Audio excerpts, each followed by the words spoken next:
Ang susunod na programa ay rated PG. Ito ay nangangailangan ng patnubay at gabay ng magulang para sa mga batang manunood.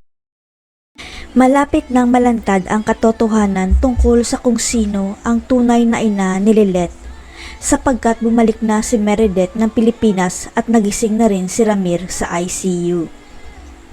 Dahil kay Lilet, himalang nagising si Ramir sa pagkakoma nito matapos niyang kausapin ang tatay Ramir niya at humingi siya ng tawa dahil sa nangyari sa pamilya nito.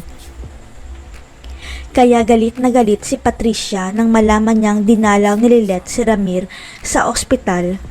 Pero ang hindi alam ni Patricia, malaki ang pasasalamat ni Ramir sa anak niya sa labas. Gumaan ang pakiramdam ni Ramir dahil pinapatawad pa rin siya ni Lilet kahit na tinakwil niya ito dahil sa galit niya na hindi ipinagtanggol ni Lilet si Trixie sa harap ng korte.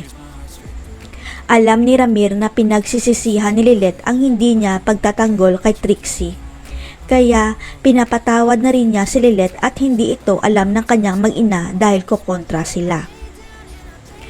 Nangako naman si Lilet na gagawin niya ang lahat para makabawi siya kay Trixie.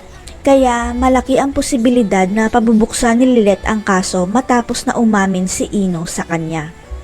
Hindi naman inaasahan ni Meredith na sa pagbabalik niya sa lab, aalis naman si Bonnie dahil nakipaghiwalay na ito sa anak ng si Ira matapos niya mabisto ang kasinungalingan nito. Pero bago umalis si Bonnie sa lab, hindi niya nakalimutang sabihin kay Meredith na hinahanap siya ni Ramir na tatay pala ni Lilet at nasa ospital siya ngayon nakakonfine. Nang marinig ni Meredith ang sinabi ni Bonnie na si Ramir pala ang tatay ni Lilet, bigla na lang tumigil ang kanyang mundo sapagkat malakas ang kutob niya na buhay pa ang anak niya. Kaya dali-daling pumunta si Meredith sa ospital para makausap si Ramir at sa wakas nagkita rin ang dalawa kaya ibinunyag na ni Ramir na si Lilet ang tunay nilang anak. Kaya hindi na nag-aksaya ng oras si Meredith at hinanap kaagad si Lilet para sabihin na sinabi na sa kanya ni Ramir ang lahat na ikaw pala ang tunay kong anak na si Lily.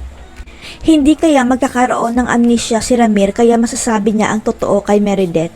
Matanggap kaya ni Ira na magkapatid sila sa ina ng karibal niyang si Lilet? Abangan.